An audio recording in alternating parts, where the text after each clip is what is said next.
찬송가 1장 만복의 근원 하나님을 함께 부르심으로 2022년 10월 31일 월요일 새벽 예배를 시작합니다.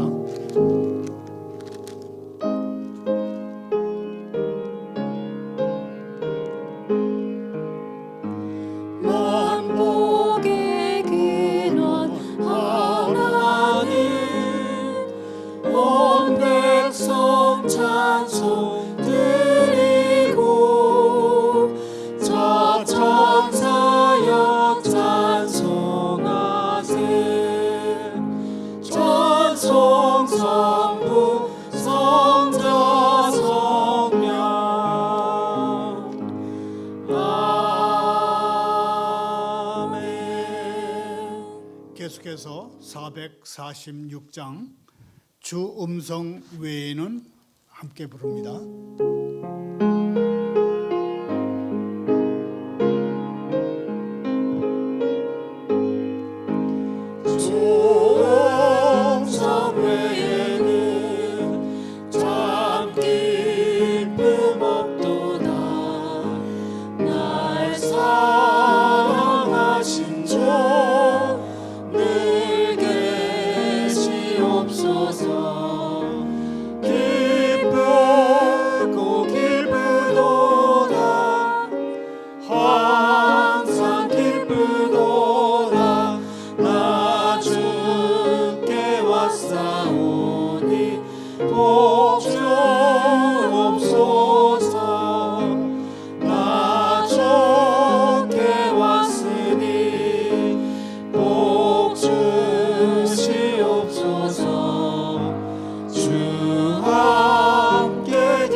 새벽에 보실 하나님의 말씀은 창세기 41장 46절부터 57절까지입니다. 교독합니다. 요셉이 바로왕 앞에 설 때에 30세라 그가 바로 앞을 떠나 애굽 온 땅을 수임차라니 일곱 해 풍년에 토지 소출이 심히 많은지라.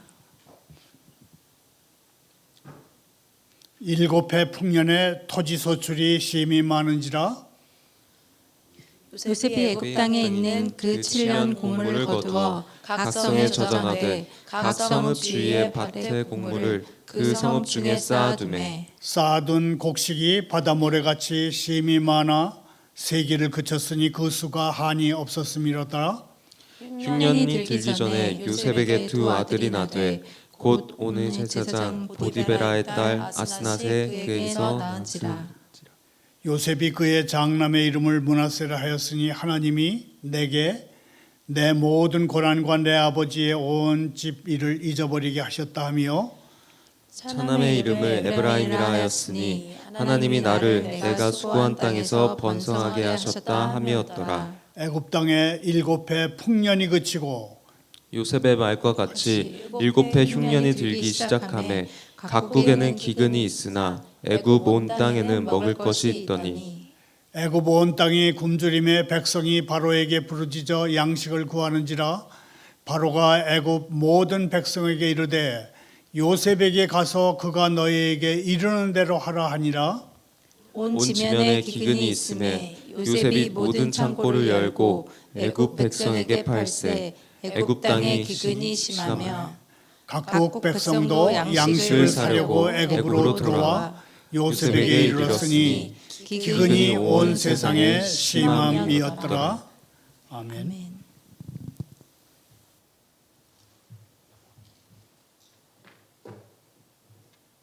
하나님 아버지, 일하시며 복 주시는 하나님의 주권을 요셉을 통해 보여주시니 감사합니다. 전체주의 지배국가인 이집트는 실패했으나 요셉을 다스리신 하나님의 전체적인 통치는 온전함이라는 열매를 맺었습니다.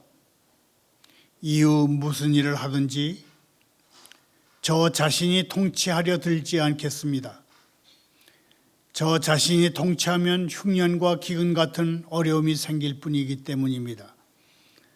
제가 통치하는 대신 풍요가 특징인 하나님의 통치를 받아들입니다. 예수님의 이름으로 기도합니다.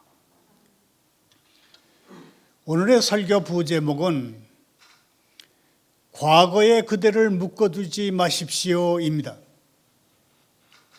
이 부제에는 과거, 바꿀 수 없는 과거의 자신의 현재를 묻어두지 말고 미래를 보며 오늘의 운명을 개척하는 삶을 살아야 되겠다 하는 그런 뜻이 포함되어 있습니다. 롤러코스터를 탄 것 같은 그야말로 파란만장한 삶을 산 요셉이 30살에 대제국 애굽 이집트의 총리가 됩니다.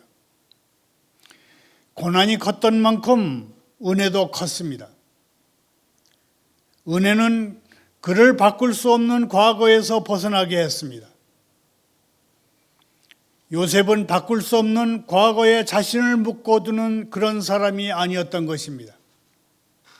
설교 중에는 우리나라의 농업정책은 이른바 7년 대기근에 대비하는 방향으로 가고 있는지, 현재 세금으로 쌀을 사서 헐값에 처분하는 농정정책의 현실은 어떤지 짚어보겠습니다. 쌀이 남아도 옵니다. 우리나라에서는 해마다 20만 톤 이상의 쌀이 과잉 생산됩니다. 그런데 국회는 진흥화된 농업 등 농업 혁신에 써야 할 세금을 올해도 쌀을 더 사주는 데 쓰는 법안을 지금 통과시키려 하고 있습니다. 먼저 오늘의 성경 본문을 살펴봅니다. 나이 30의 총리 요셉이 이집트 제국의 제2인자 자리에 오릅니다. 요셉에게 이 총리직은 매우 위험한 자리입니다. 대풍년과 대기근이 7년씩 이어진다는 것 자체가 거의 일어나기 어려운 일이기도 합니다. 만약 요셉의 꿈풀이대로 이루어지지 않는다면 요셉은 살아남지 못할 것입니다.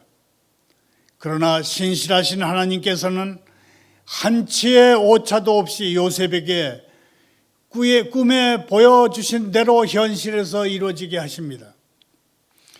요셉은 한낱 히브리 노예일 뿐입니다. 왕족도 귀족도 아닌 이방인 젊은이가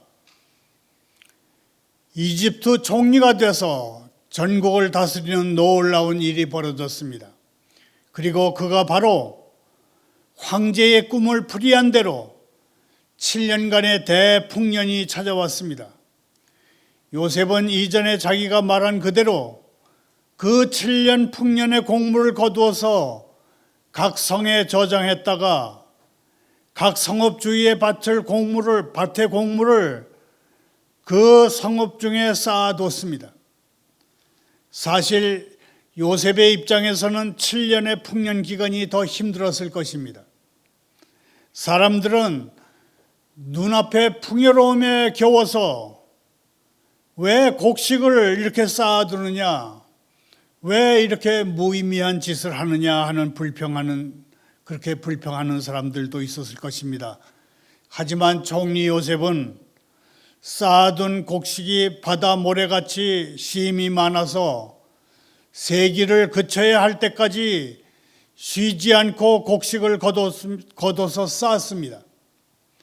만일 7년 흉년이 닥치지 않는다면 요셉 총리의 식량 비축 정책은 큰 비웃음거리가 됐을 것입니다. 그는 하나님이 알려주신 바를 믿었기에 지나칠 정도로 정직하게 식량 비축 정책을 밀어붙였습니다. 하나님께서 바로 파라오 황제의 꿈을 통해서 계시하시고 요셉을 통해서 그 계시가 7년 풍년 후에 7년 흉년을 의미함을 알게 하시지 않았다면 사람들은 7년 흉년이라는 모진 굶주림을 견디지 못하고 죽었을 것입니다. 하나님은 요셉에게 다가올 굶주림에 미리 준비하게 하심으로 이집트 백성과 그 주변 국가 백성의 생명을 살리는 복을 베풀어 주셨습니다. 요셉은 흉년이 들기 전에 두 아들을 얻었습니다. 순종하는 요셉에게 하나님께서는 요셉의 조상들에게 허락하신 대로 두 아들을 주신 것입니다. 요셉은 하나님께 드리는 감사의 고백으로 그 두 아들의 이름을 지었습니다. 큰아들의 이름은 므낫세입니다. 므낫세는 하나님이 내게 내 모든 고난과 내 아버지의 온 집의 일을 잊어버리게 하셨다, 그런 뜻입니다. 작은 아들의 이름은 에브라임입니다. 에브라임은 하나님이 나를 내가 수고한 땅에서 번성하게 하셨다, 그런 뜻입니다. 므낫세와 에브라임은 두 아들의 이름은 히브리식 이름입니다. 비록 요셉 자신은 이집트식 이름을 얻었고 이집트 출신 여인을 아내로 얻었지만 아들들만큼은 히브리식으로 이름을 지었습니다. 이는 언약 백성의 정체성을 지키기 위한 것입니다. 요셉은 아들들 이름에 자신의 신앙 고백을 담았습니다. 훗날 요셉이 바란 대로 두 아들은 12지파의 기초가 됩니다. 어디에 있든지 영적 정체성을 지키는 것은 목숨을 지키는 것만큼이나 중요합니다. 그리스도인은 세상에 속해 있지만 본질은 하늘에 속해 있는 사람들이기 때문에 그리스도인의 본성을 지키는 것은 매우 중요합니다. 전 세계에 흩어져 사는 750만 명의 한국인들, 이른바 코리안 디아스포라는 5,500만 중국 화교나 1,000만 유대인 디아스포라들보다 큰 주목을 받는 것도 화교나 유대인들이 주로 경제 공동체를 이뤄서 사는 데 비해서 한국인 디아스포라들은 가는 곳마다 교회를 세우고 교회를 중심으로 영적 공동체를 이루어 살고 있기 때문입니다. 53절, 54절은 7년 흉년 대귀근이 찾아온 상황을 이렇게 기록하고 있습니다.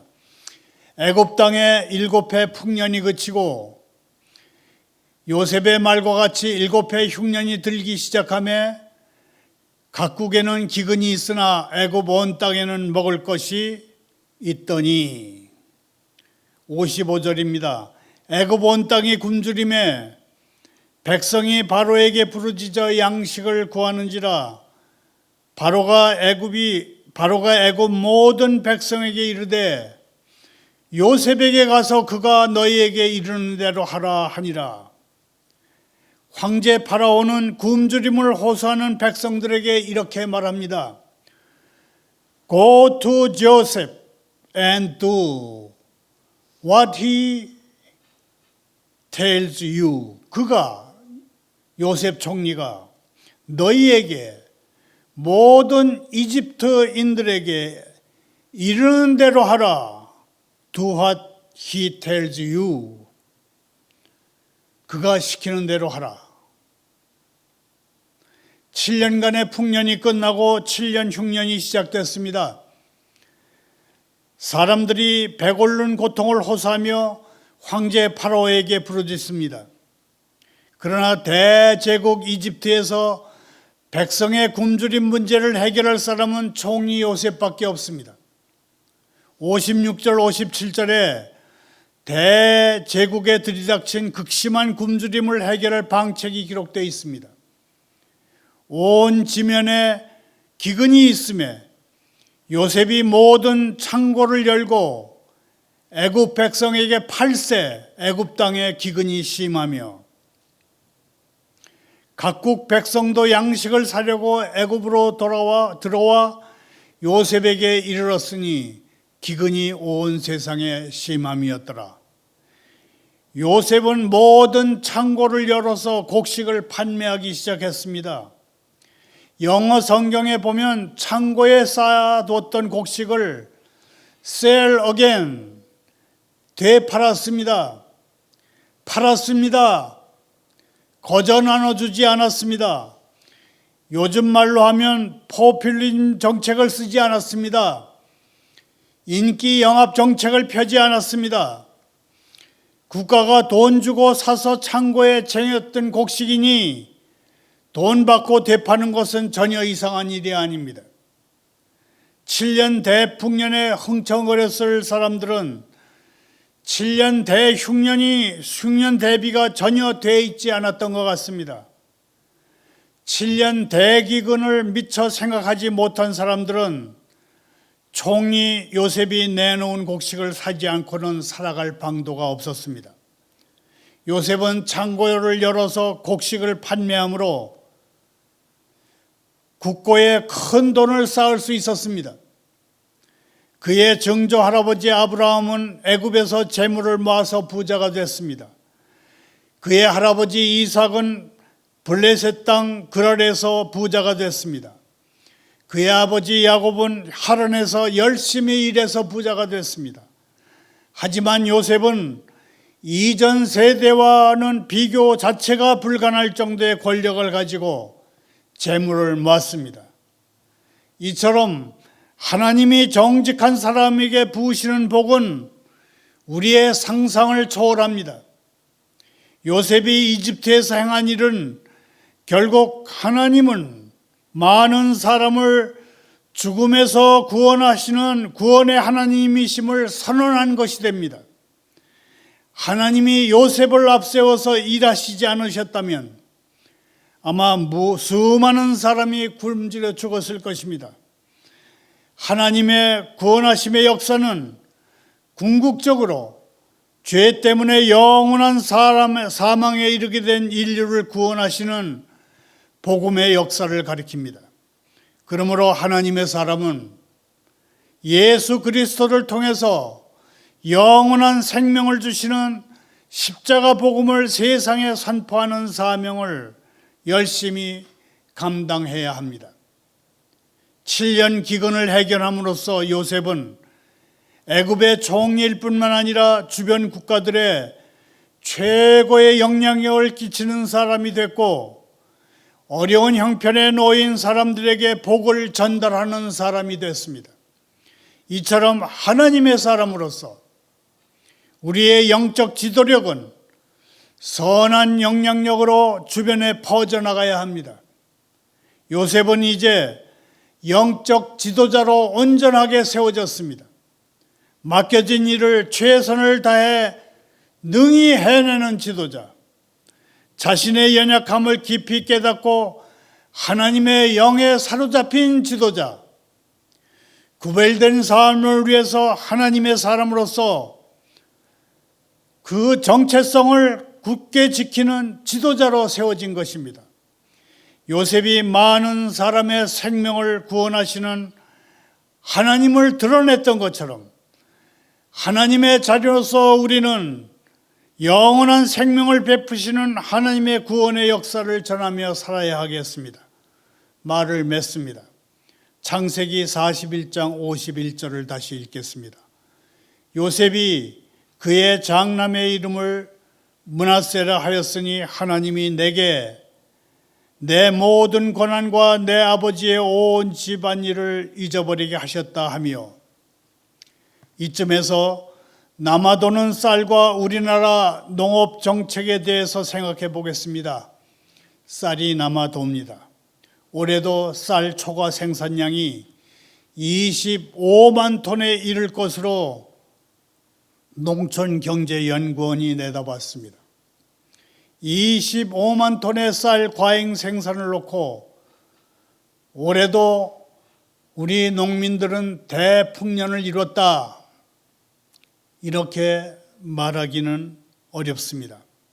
왜냐하면 전체 식량 자급률은 20%가 채 안 되는데 쌀만 이렇게 남아 돌기 때문입니다. 쌀 과잉 생산은 크게 봐서 두 가지 문제를 낳습니다.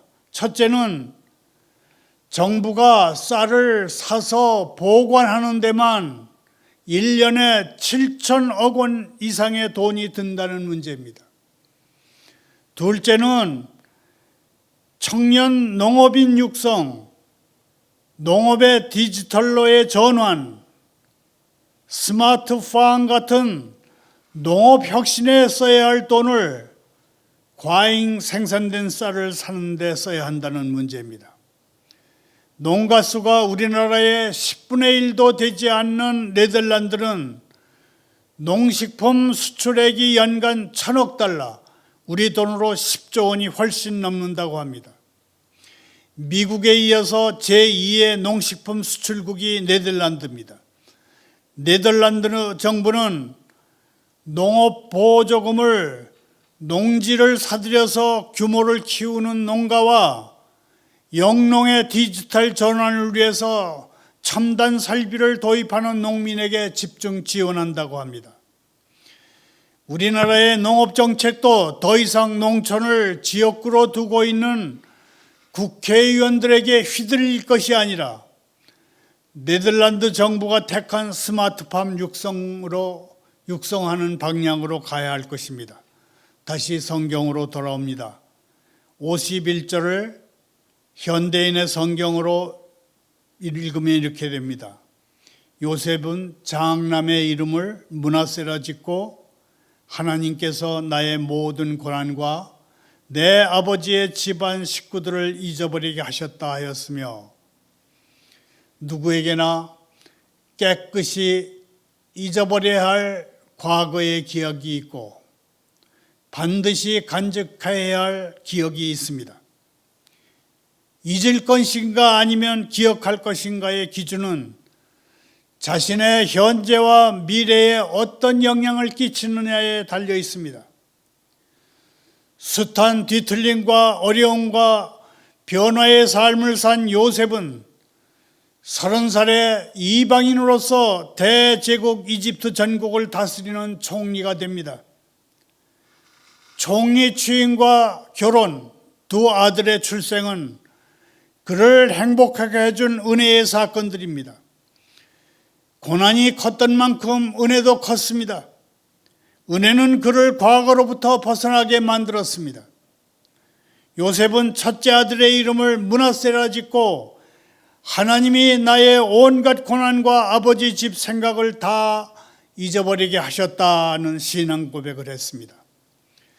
누구에게나 쉽게 지울 수 없는 상처 같은 기억이 있을 것입니다. 지울 수 없을 것 같은 상처의 기억을 이겨내고 더 높은 상태로 발전시키는 사람이 있는가 하면 평생 과거의 기억에 묶여서 한탄하며 한숨 쉬는 사람이 있습니다. 프랑스의 수학, 물리학, 철학, 종교 사상가인 파스칼은 과거와 현재는 수단이며 미래만이 우리의 목적이다 그렇게 말했습니다. 자막을 따라 함께 읽으면서 정리해 봅니다. 현재는 우리의 목적이 아니다. 과거와 현재는 수단이며 미래만이 우리의 목적이다. 과거와 현재는 수단일 뿐 미래만이 우리의 목적입니다. 지나간 한 토막의 과거의 기억에 묶여서 새로운 날들을 향해 나아가지 못해서는 안 된다는 그런 교훈으로 받아들입니다. 오늘의 설교 부제로 제시한 것처럼 과거, 바꿀 수 없는 과거에 자신을 묶어두지 말고 미래를 보며 오늘의 운명을 개척하는 삶을 살아나가십시다. 애국과 주변국이 7년 흉년을 맞았을 때 그 나라 사람들이 곡식을 얻어 생명을 보존하는 유일한 길은 애굽 총리 요셉에게 나아가는 것이었습니다. 세상은 주님을 알지 못하기에 유일한 생명의 길이 주님이심을 믿지 못합니다. 주님께 나아가지도 못합니다. 우리는 하나님이 구원하셔서 세상 가운데 보내신 신앙인들입니다. 우리는 세상이 주님께 나오는 통로입니다. 저같이 쓸모없는 종이, 우리같이 무익할 수 있는 사람들이 세상에 주님께 나오는 통로가 되는 놀랍고 영광스러운 도구로 쓰임받게 되다니 이 얼마나 놀라운 일입니까? 이 얼마나 영광스럽습니까? 주님이 십자가를 지신 것과 같은 방식, 곧 나를 낮춰 섬기고 사랑하고 희생하는 것이 우리의 마땅한 삶의 방식인 것입니다. 나를 낮춰 남을 섬기고 남을 사랑하고 남을 위해 희생하는 것이 우리의 마땅한 삶의 방식이 되는 오늘 하루, 또 새로운 한 주가 되기를 소원합니다. 감사합니다. 기도합니다. 저희가 이 땅을 심히 욕되게 했음에도 불구하고 주님이 저희 가운데 장막을 세우시고 주님의 성소가 저희 가운데 있게 하시니 감사합니다. 주님의 사랑 어린 보살피심으로 저희 위에 정의와 공의를 행하는 선한 정부를 세워주십시오. 악을 행하는 사람들이 두려워하고 선을 행하는 사람들이 두려워하지 않는 통치자가 되게 해주십시오. 불법이 지극히 성함으로 많은 사람의 사랑이 식었나이다. 거리에서 폭행의 소문이 들리지 않게 하시고 저희 국경 안에서 침략과 파괴의 소문이 들려오지 않게 해 주십시오. 이 땅에서 사탄의 영적 통로 역할을 하는 할로윈 광란의 파티 같은 술과 마약과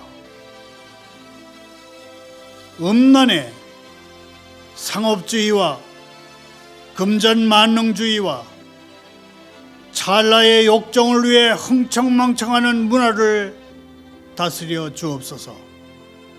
예수님의 이름으로 기도하옵나이다.